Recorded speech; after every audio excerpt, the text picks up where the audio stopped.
Metamorphosis by Franz Kafka, translated by Wyllie.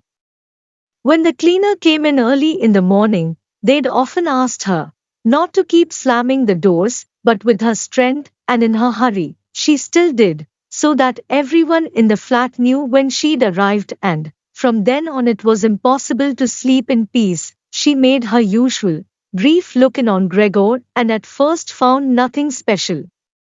She thought he was laying there so still on purpose, playing the martyr. She attributed all possible understanding to him.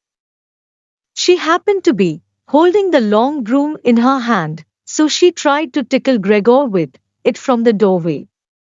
When she had no success with that, she tried to make a nuisance of herself and poked at him a little, and only when she found she could shove him across the floor with no resistance at all, did she start to pay attention.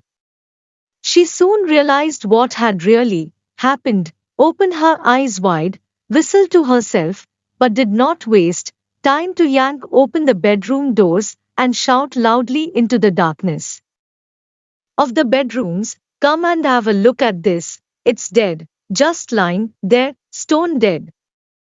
Mr. and Mrs. Sansa sat upright there in their marriage bed and had to make an effort to get over the shock caused by the cleaner before they could grasp what she was saying. But then, each from his own side, they hurried out of bed. Mr. Sansa threw the blanket over his shoulders, Mrs. Sansa just came out in her nightdress, and that is how they went into Gregor's room. On the way they opened the door to the living room, where Greet had been sleeping since the three gentlemen had moved in. She was fully dressed as if she had never been asleep, and the paleness of her face seemed to confirm this. "Dead?" asked Mrs. Sansa, looking at the charwoman enquiringly, even though she could have checked for herself and could have known it even without checking. "That's what I said," replied the cleaner, and to prove it she gave Gregor's body another shove with the broom, sending it sideways across the floor. Mrs. Sansa made a movement as if she wanted to hold back the broom, but did not complete it. "Now then," said Mr. Sansa, "let's give thanks to God for that." He crossed himself, and the three women followed his example. Greet, who had not taken her eyes from the corpse, said, "Just look how thin he was. He didn't eat anything for so long." The food came out again just the same as when it went in. Gregor's body was indeed completely dried up and flat. They had not seen it until then, but now he was not lifted up on his little legs, nor did he do anything to make them look away. "Greet, come with us in here for a little while," said Mrs. Sansa with a pained smile, and Greet followed her parents into the bedroom, but not without looking back at the body. The cleaner shut the door and opened the window wide. Although it was still early in the morning, the fresh air had something of warmth mixed in with it. It was already the end of March, after all. The three gentlemen stepped out of their room and looked round in amazement, for their breakfasts they had been forgotten about. "Where is our breakfast?" the middle gentleman asked the cleaner irritably. She just put her finger on her lips and made a quick and silent sign to the men that they might like to come into Gregor's room. They did so, and stood around Gregor's corpse with their hands in the pockets of their well-worn coats. It was now quite light in the room. Then the door of the bedroom opened and Mr. Sansa appeared in his uniform with his wife on one arm and his daughter on the other. All of them had been crying a little. Greet now and then pressed her face against her father's arm.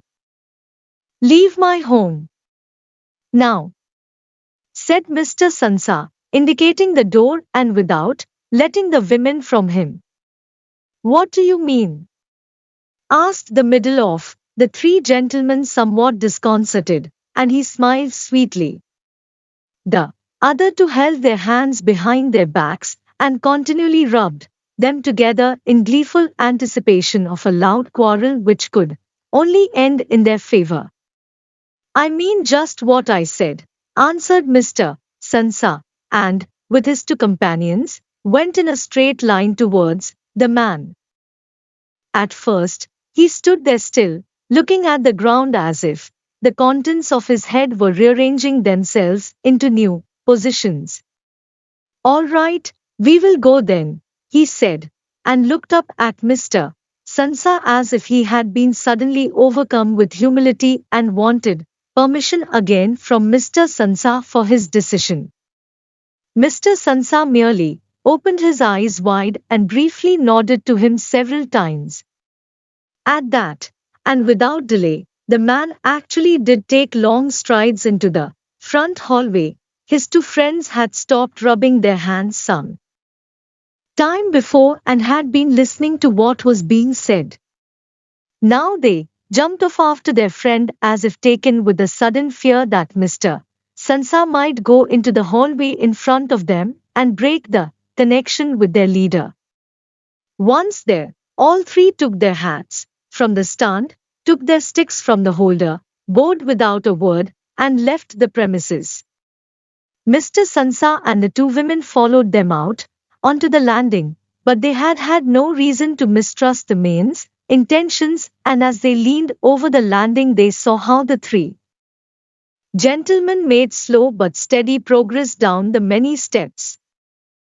As they turned the corner on each floor they disappeared and would reappear a few moments later.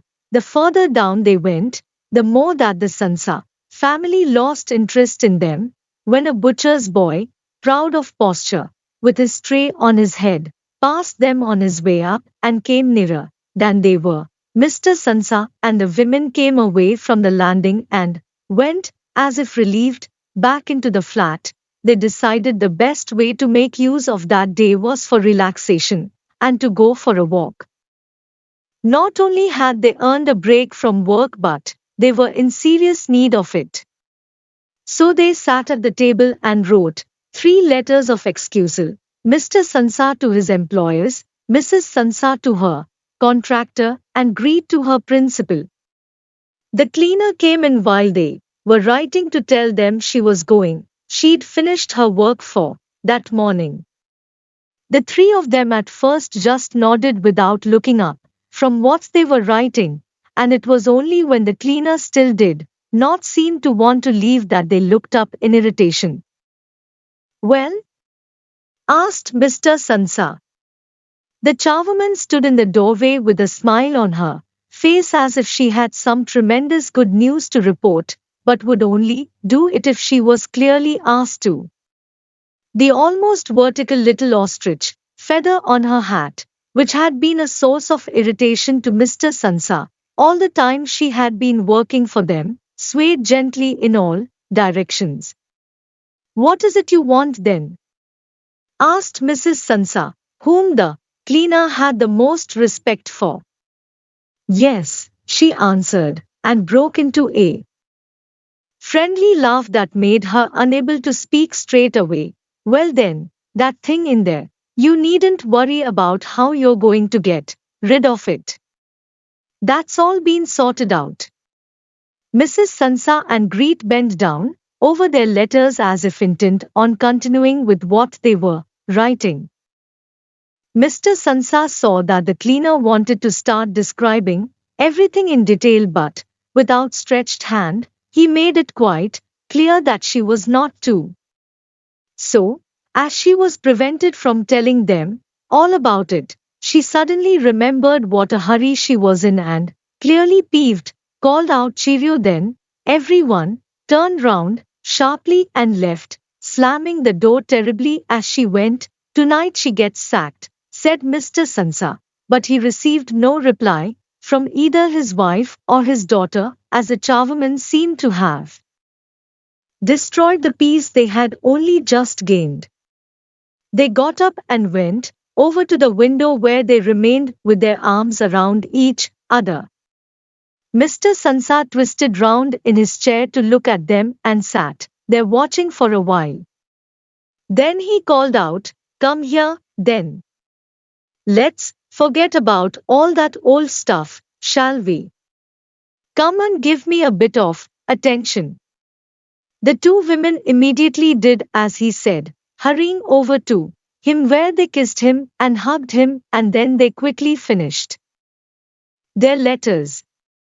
After that, the three of them left the flat together, which was something they had not done for months, and took the tram out to the open country outside the town. They had the tram, filled with warm sunshine, all to themselves. Leant back comfortably on their seats, they discussed their prospects, and found that on closer examination, they were not at all bad. Until then they had never asked each other about their work, but all three had jobs which were very good and held particularly good promise for the future. The greatest improvement for the time being, of course, would be achieved quite easily by moving house. What they needed now was a flat that was smaller and cheaper than the current one which had been chosen by Gregor, one that was in a better location and, most of all, more practical. All the time, Greet was becoming livelier. With all the worry they had been having of late, her cheeks had become pale, but, while they were talking, Mr. and Mrs. Sansa was struck, almost simultaneously, with the thought of how their daughter was blossoming into a well-built and beautiful young lady. They became quieter. Just from each other's glance, and almost without knowing it, they agreed that it would soon be time to find a good man for her. And, as if in confirmation of their new dreams and good intentions, as soon as they reached their destination, Greet was the first to get up and stretch out her young body.